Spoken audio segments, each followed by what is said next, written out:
Tony, can we just talk a little bit Please. about your beginnings? I mean, I'm old enough to remember vaudeville and the Tivoli and Sawley's travelling Oh, tent wow. shows and stuff like And that. me too, I I remember. absolutely love it. I absolutely love vaudeville. My mother, I was born Toni Lamond Lawman. My father was Joe Lawman. My mother was, of course, Stella Lamond, and my father was a comedian named Joe Lawman.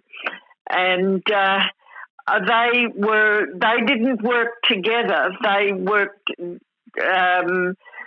My mother had a comedy act. She played the ukulele, and she had a comedy.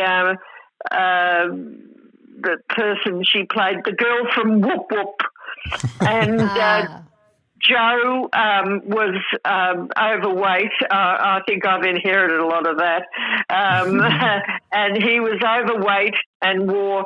Back in vaudeville, they had to look funny when they came on stage, and he had a foot long safety pin in the fly of his trousers, and I've got that safety pin. And they got divorced when I was 8, and Mum married another comedian, Max Reddy, and when I was nearly 10, they had my baby sister Helen Maxine Lamond Reddy, and I became Tony Reddy, which I hated. And when I started singing professionally, I asked my father if he would.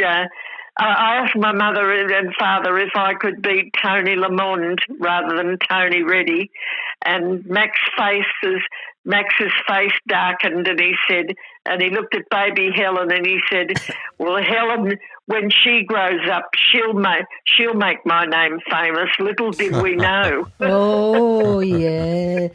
Were you? I love that term that we've heard over the years. She was born in a trunk. Would you consider that you were born in a trunk? Judy Garland, yes. Ah, gosh. But what are your first memories of not just performing at 10, but probably in years before that? Can you remember being at the side of the stage watching your mum and dad or No, other I performers? wasn't. They were constantly on tour. It was the Depression. It was the 30s. I was born 10 days after the Sydney Harbour Bridge opened. So I always say in 1932, March 1932, and I always say I'm as old as the Sydney Harbour Bridge, but I only need half the maintenance. Well, that's Tony. great. But I had what we didn't call them a babysitter in those days. We lived at 75 Ninth Avenue, Campsie, in rented rooms with what we called my nurse, Irene Noakes. And that I only ever saw Stella or Joe when they came to town with a show or played locally, you know. So I didn't see them for a long time. And then when they were divorced, Stella, Max had a family in Melbourne, 51 Gipp Street, East Melbourne, the Reddy family. And it was the first time when I was 8 or 9 years old. It was the first time I ever had a family. And I loved it. I bet you did. And I Irene, loved my baby sister. well, did you keep in touch with Irene Noakes? Because she must have been. God, what a shame. I regret that over the years. Poor old Irene got kicked to the curb, I'm afraid. Yes, I was so. I'm an Aries, and we're a forward. We're the pioneer sign, and we're a forward-thinking sign, and I regret it in my later years that I didn't stay with Irene, because I loved her and she was kind and good to me. Toni, can you tell us? I love theatre history, and you've got as much of it as anyone I know. Can you tell us about that transition into musicals, into the J.C. Williamson musicals? How did you manage that transition? Well, I can't remember how it happened. I was in Variety. I had a song and dance act with my. I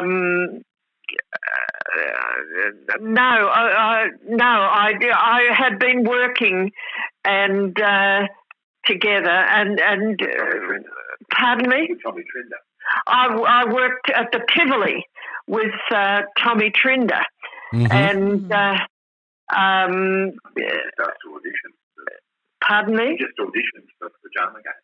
Yeah, and I had met up with Frank Sheldon, and Tommy came out, and he had a straight woman with him. A straight woman, for those that don't know it, or a straight man, are the people that work with the comedian and feed them the lines for the comic to come back with, feed them the straight lines, so the comic can come back with the punchline, you know. So it wasn't anything to do with their gender or anything, whether they were gay or not. It was to do with and he wanted to give somebody new a chance, and I was told. He was told that there was this young up and coming girl, Toni Lamond, who he thought would suit him, and it really suited Tommy. And he said that he after the first week of we opened at the Tivoli, terribly successful. He said, "I'm going to take you back to England with me," and I was thrilled to pieces. But we went on tour. We toured Australia and we toured New Zealand. And in that time, I had fallen in love with my husband, and we decided to get married. And we got married at the registry office here in Sydney, and Frank was in another show, and we went up to Tommy's dressing room and told him, and his face darkened, and he said, "Oh, wonderful." And what I didn't know was Tommy had his eye on me as a pigeon, and he decided not to take me back to England. Oh, what about that? I'm not taking the both of you. And Tommy didn't speak to me for years after that. Yeah, and but then I was told about this show coming up. Would you put the light on, please? It's got very dark here. The Pajama Game was coming up. Now, they had, J.C. Williamson's had, since time immemorial, had brought out the American leads or British leads of the musical comedies they were doing. The rest of the cast was Australian, but never in the leads. But after World War II, there was, for some reason, they decided to have an Australian lead, and they were bringing out a show called The Pajama Game about a pajama factory. And I auditioned and got the lead role. Doris Day made the movie, and it was historic. And they were going